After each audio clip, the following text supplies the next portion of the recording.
Of watching people, I've learned that the man who desires to become good in every respect must be ruined among so many who are not good.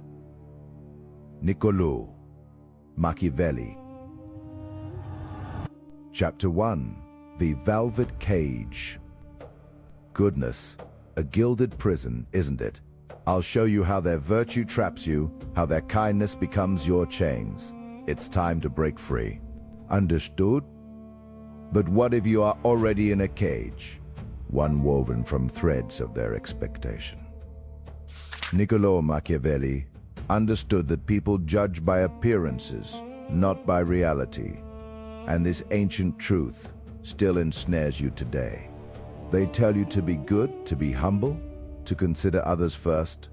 This is a lie designed to keep you compliant, to keep you from claiming what is rightfully yours. Right now, you are bleeding potential, your ambition slowly drained by the subtle demand for your constant deference. This is the velvet cage. The expectation of your goodness becomes a silent weapon against your growth. When you assert your boundaries, when you pursue your own advantage, they do not see strength, they call it arrogance. This label is not an observation, it is a control mechanism, a social lever designed to pull you back into line, back into a role that serves them, not you. They need you to stay small because your rising power exposes their own stagnation. Watch what happens when you decide to cut a draining relationship or demand fair compensation for your worth. The immediate accusation of selfishness will surface. The whispers of "who do they think they are" will follow. They want you to flinch, to explain, to justify your self-interest, because every explanation is a crack in your resolve, an opportunity for them to re-establish control. They want you to feel guilt for prioritizing your own path. Here's how you dismantle this particular lock. Absolute silence in your execution. You do not explain your decisions. You do not justify your moves. You simply act. If you announce your intentions, people will dissect them, project their insecurities onto you, and try to persuade you back into their mold. But if you quietly, methodically, and relentlessly pursue your objective, there is nothing for them to debate, nothing for them to counter. Your actions become your only statement. Marcus Aurelius wrote that the happiness of your life depends upon the quality of your thoughts. He understood that external judgments are meaningless when your internal compass is true. What he understood is that their labels are projections, not reflections of your character. They call you arrogant because your self-belief shines a light on their own lack of it. This is the first layer of the velvet cage, but there's another, more insidious lock, one that you often put there yourself. What is it? Chapter 2. The Label Weapon. Their labels are poison. They don't name you for who you are, but for what you threaten. Understand their weapon and how it aims to keep you small. The lock you place on yourself is accepting their label. They call you arrogant, not because of your self-belief, but because that belief threatens their comfort. It forces them to confront their own limits, their choices to stay small. This label is a weapon, deployed to cut you down, enforcing silent conformity. Every time someone dismisses your ambition, your refusal to compromise, or your clear boundaries as arrogance, they attempt to pull you into the herd. They want you to second-guess yourself, doubt your vision, shrink your presence. Think about talent withering, not from lack of skill, but from constant social pressure to be humble. Watch what happens when you pursue something difficult, something demanding extraordinary effort. The moment you articulate your plan, they will call it too much, say you're ahead of yourself, or too confident. They don't see conviction. They project their fear. They want you to fail, or at least not succeed too loudly. Here's how you disarm this weapon. Understand, arrogant is rarely about you. It's about their insecurity, their jealousy, their discomfort with anyone who doesn't play by their unspoken rules. It's a defensive maneuver, a psychological counterattack against someone stepping out of line. If you announce big plans and let whispers of arrogance make you timid, you give them power. You soften your edges, explain yourself, seek validation, but quietly execute your strategy. Let your actions speak. There's nothing to attack but the results. Results, unlike opinions, are difficult to dispute. Sigmund Freud understood projection, how individuals often attribute their own unacceptable thoughts or feelings to another. When they label you arrogant, they might be projecting their own repressed desires for ambition or their frustration with their lack of assertiveness. What they accuse you of often reflects what they fear or secretly wish they possessed. This isn't just social maneuvering, it's psychological warfare. Sun Tzu taught the highest form of generalship is to subdue the enemy without fighting. When they use the label, they try to subdue your spirit without real conflict. Their goal is to make you defeat yourself. To win this silent war, recognize the attack. It's a smoke screen, a distraction designed to make you lose focus, waste energy defending. Your response should not be to explain or justify, but to maintain your course unwavering. Your silence, your continued progress, becomes your most potent counter-strike. They want you to internalize their judgment, to make it part of your self-perception, but treat it as external noise, static from a broken transmitter. Filter it out. Do not absorb it. Do not engage it. This brings us to the next layer of control, a more subtle manipulation operating not on your outward actions, but on your very sense of self. What is this hidden force, and how does it secretly dictate your boundaries? Chapter 3. Invisible leashes. Invisible leashes. They bind you, don't they? A subtle, insidious control will expose the puppeteers and their strings that drain your power. This hidden force is the invisible leash, a silent agreement you never signed. It's the unspoken expectation that you will always be available, always agreeable, always there to pick up their slack. These leashes are forged from their projections, their unfulfilled needs, their desire to offload their burdens onto you. They want you to carry their weight, to validate their choices, to be their emotional crutch. This constant tugging siphons your energy. It diverts your attention from your own path, your own goals. Every time you answer that call, every time you agree to a minor favor, every time you explain yourself to avoid their disappointment, your autonomy erodes. You become a resource to be exploited, not a force to be reckoned with. Politeness is weakness. Think about the pattern: the friend always needing favors, never offering help; the family member demanding your presence, criticizing your absence; the colleague dumping their tasks, knowing you'll finish them. You feel the pull of obligation, the sting of potential guilt. This is the leash tightening around your neck. Here's how you cut these unseen bonds. You do not explain. You do not justify. You simply stop responding to the tug. When the favor request comes, you are busy. When the emotional demand appears, your focus is elsewhere. Cultivate an air of unavailability, not out of spite, but for preservation. If you announce, "I am setting boundaries," people will resist. They will push back. They will demand explanations, creating drama designed to pull you back into their orbit. They will test your resolve. But if you quietly, consistently, and without fanfare withdraw your availability, there is nothing for them to fight against. Confucius taught the power of self-cultivation as a shield. He said that, to put the world in order, we must first put our own house in order. This means protecting your inner peace and purpose from external intrusions through quiet, disciplined self-management. Your actions speak louder than any defensive words. You must accept that some will label you selfish, cold, or arrogant for this withdrawal. This is their projection, their fear of losing their convenient resource. Let them project. Their judgment is not your reality. Their needs are not your responsibility. As Plato observed through his allegory of the cave, people can be chained by perceptions, seeing only shadows. He understood that many live their lives bound by the expectations and projections of others, mistaking these external shadows for their true potential. Your task is to turn from the shadows, break the chains of external opinion, and walk into the light of your own path. This is about reclaiming your most valuable assets, your time, your energy, your focus. It is a quiet revolution against the demands of the mediocre. It is the silent declaration that your purpose is paramount. But even as you sever these leashes, there remains a more insidious form of control, one that operates not through external demands, but through the very language you speak.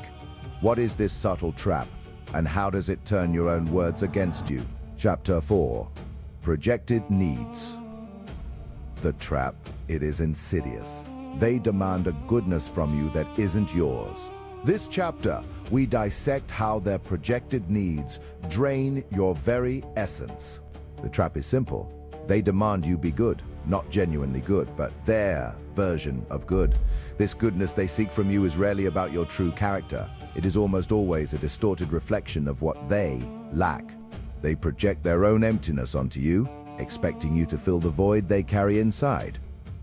This pressure is a slow drain. It forces you to conform, to dilute your purpose, to act against your own will, simply to avoid their judgment. You bend, you compromise.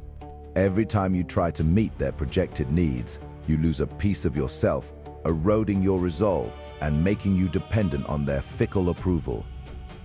Think about the friend who calls you selfish for not dropping everything to help them with a trivial problem. They are not genuinely judging your character. They are revealing their own deep-seated fear of abandonment, their own need for constant external validation. They label you arrogant when you prioritize your own path, because your strength reminds them of their own perceived weakness. What Carl Jung understood is that much of what we criticize in others is actually a projection of our own shadow self. He taught that the traits we most despise in others are often unacknowledged aspects of our own personality. When they call you callous or uncaring, they are often wrestling with their own repressed desires for control, or their own unaddressed feelings of neglect. Here's how you disarm this. Do not argue with their projection. Do not try to defend your character. Their judgment is not an accusation, it is a confession. Instead, recognize the source of their demand and respond not to their words, but to the deeper, unspoken need behind them. You don't need to agree, you don't need to explain. A simple, firm no is often enough, or a calm statement of your boundaries without apology or justification. You owe them nothing more than the truth of your own will. The fool wastes time trying to soothe their accusers, attempting to prove their innocence against charges that were never about them in the first place. They try to explain, to rationalize, to demonstrate their goodness, but the master strategist knows their truth is not for public consumption. You understand that some battles are unwinnable because the opponent is fighting a war against themselves. Aristotle, in his discussions on virtue, emphasized that true goodness comes from acting in accordance with reason and living a life of purpose, not from pleasing every person around you. He recognized that virtue is a habit, a chosen path, not a popularity contest. Your worth is defined by your actions and your character, not by the shifting sands of others' expectations. When you refuse to engage with their projections, their words lose their power. They expect you to flinch, to crumble under the weight of their judgment. When you stand firm, calm and unbothered, their weapon falls inert. They are left holding their own unmet needs, with no one to dump them on. This non-engagement is a shield, but it can also be a weapon. It allows you to protect your energy, to preserve your focus, and to ensure that your path remains your own. But what happens when their demands shift from moral judgment to direct manipulation? What then when they try to weaponize your past against you? Chapter 5. The Quiet Ascent. Justify? Never. Your quiet ascent, a fortress of ambition, but they demand entry. This is how they disarm you. This is the quiet ascent. The moment you feel compelled to justify your direction, you have already lost ground. They demand explanations, not because they seek understanding, but because they seek control over your choices, over your vision. This is the silent assassin of ambition, the need to explain your quiet ascent. Every time you explain yourself, you move from an offensive position to a defensive position. You hand them the blueprint to your mind, detailing your intentions, your insecurities, your vulnerabilities. They use these details to build arguments against you, to sow doubt, to slow your momentum. It bleeds your energy. Watch what happens when you try to articulate a grand plan to those who live in small worlds. You will drown in their questions, their skepticism, their projections of their own limitations onto your ambitions, onto your ambition. They don't want to understand. They want to keep you where they are, familiar and predictable. The strategy is simple, brutal, and effective. Silence. You do not explain your vision. You do not detail your progress. You do not defend your choices. You simply execute. Your actions become your only statement, your results, the only argument you ever present. If you announce your next move, they will prepare their counter-arguments, their doubts, their subtle sabotages. They will wait for you to flinch, to waver. But if you move in quiet, if you build in the dark, there is nothing for them to fight against, no target to aim for until it is too late. Leonardo da Vinci, the master of observation and invention, rarely publicized his projects before they were complete, often working in solitude, trusting his own perception above all. What he understood is that creation demands focus, not validation. He once wrote, "The greatest deception men suffer is from their own opinions." He knew that external noise poisons the internal work. Miyamoto Musashi, the legendary sword saint, lived by the principle of mastery through solitary discipline, stressing the importance of knowing your path and adhering to it without distraction. He commanded, "Do not regret what you have done, not as an excuse for error, but as a commitment to chosen action." A warrior, in his view, does not waste breath justifying his technique, he simply demonstrates it.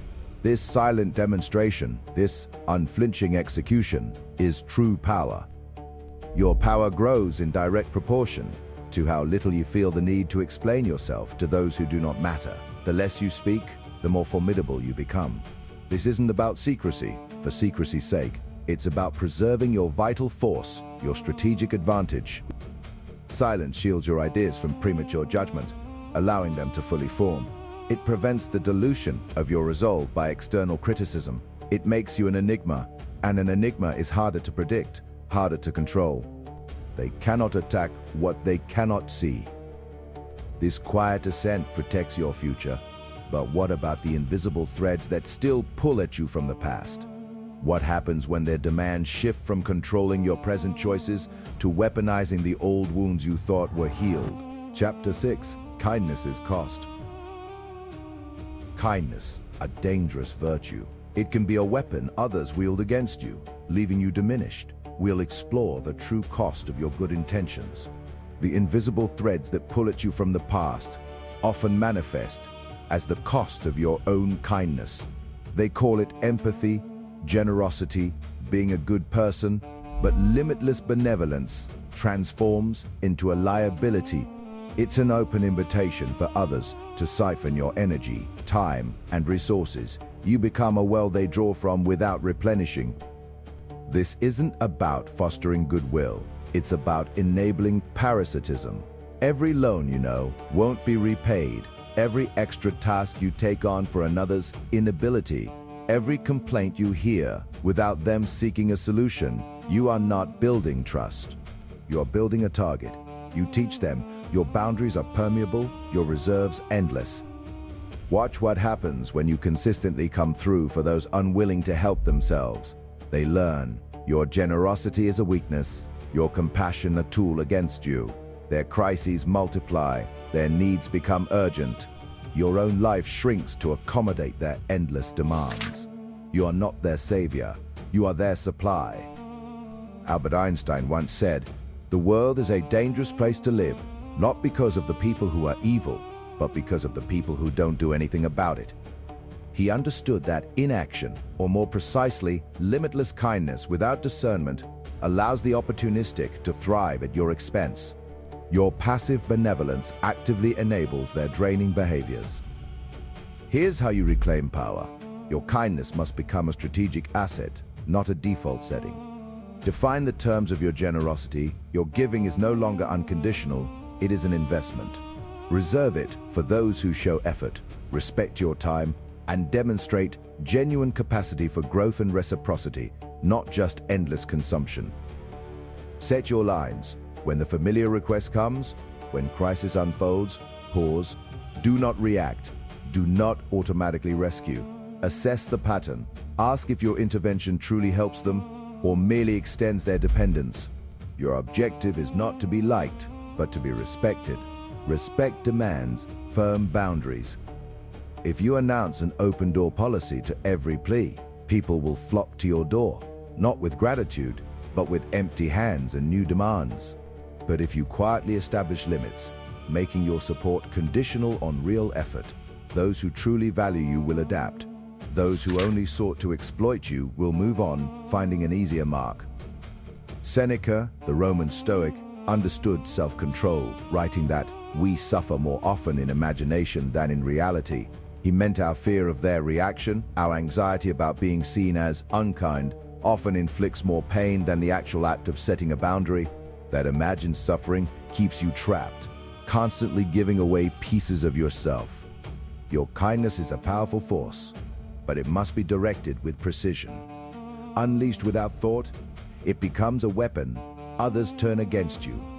Focused and disciplined, it builds genuine alliances and reinforces your strength.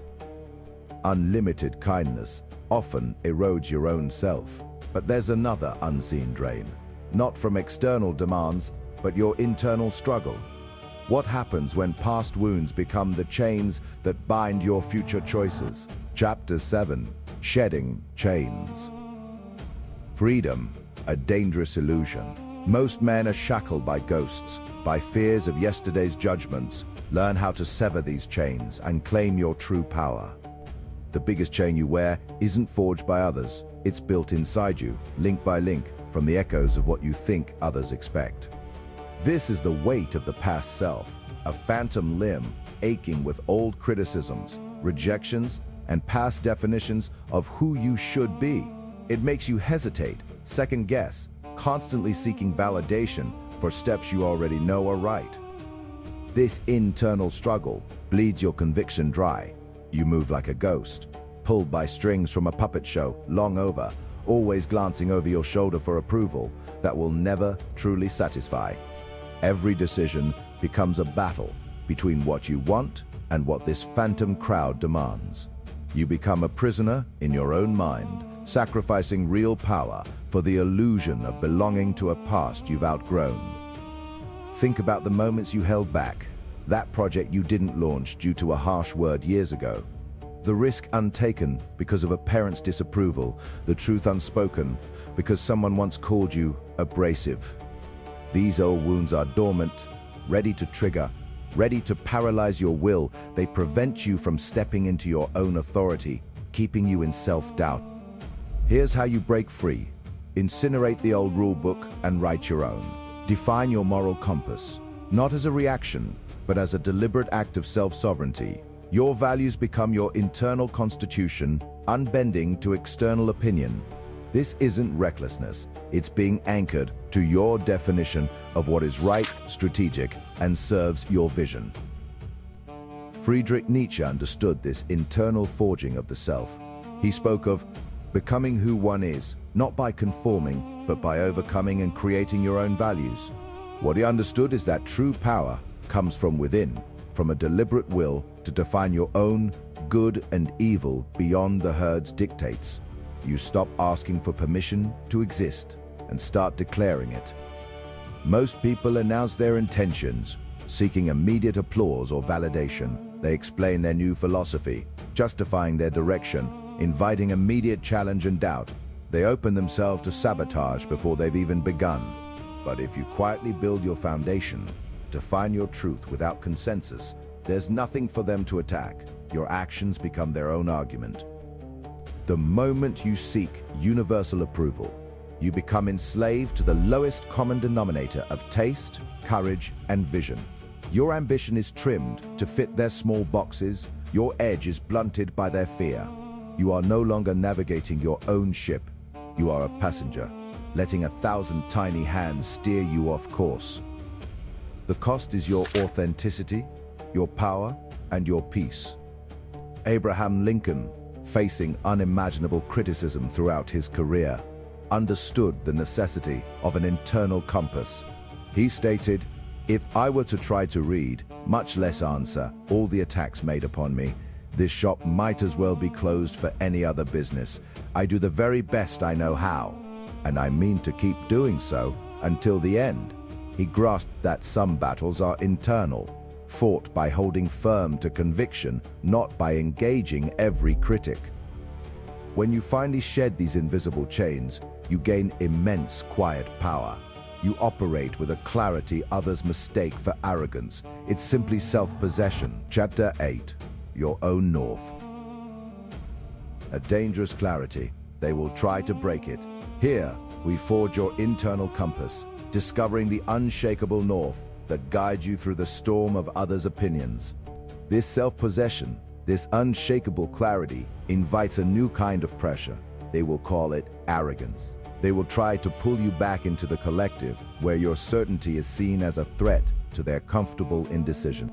This is the moment you must discover your own north, an internal compass that cuts through the noise and keeps you on your chosen path, no matter the criticism. If you don't anchor yourself, you become a ship without a rudder, tossed by every passing wave of opinion.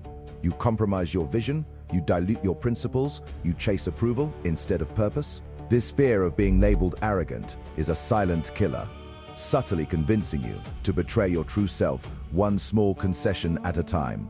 They wait for you to flinch, to explain, to seek their validation.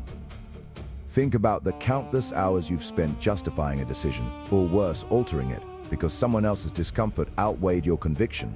You built a business, chose a partner, or pursued a goal, only to find yourself constantly seeking external permission.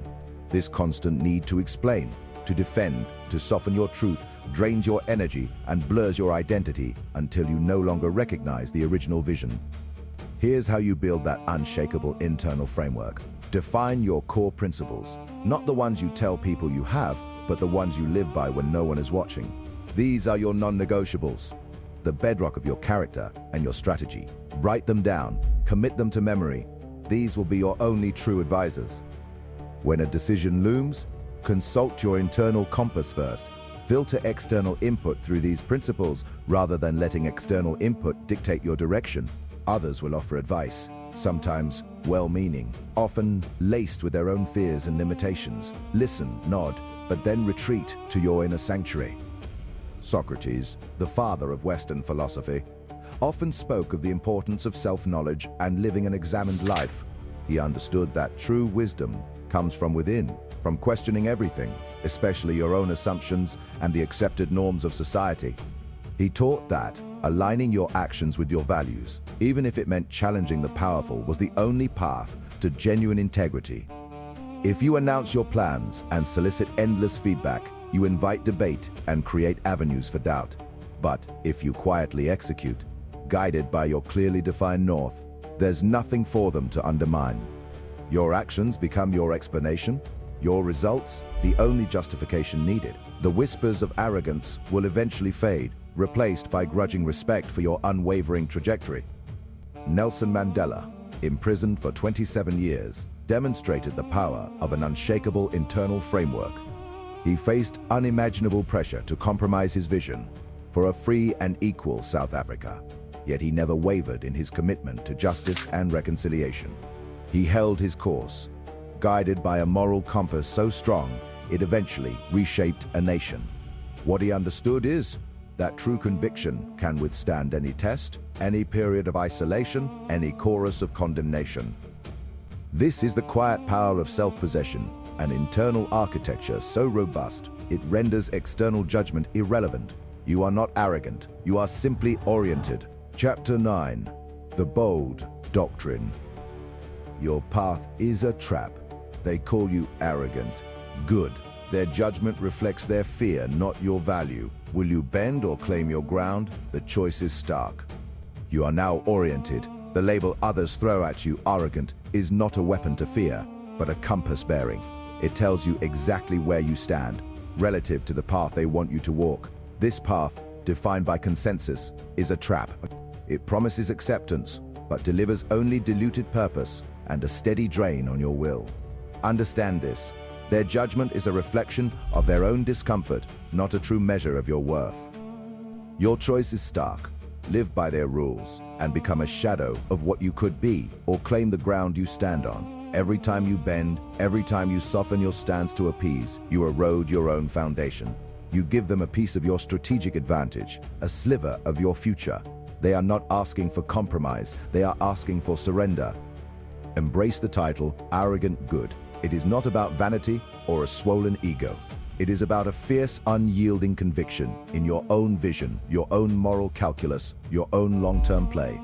When you are truly oriented, when your internal architecture is strong, you do not need external validation, you simply execute. Napoleon Bonaparte famously understood the necessity of decisive, self-assured action, stating that nothing is more difficult and therefore more precious than to be able to decide.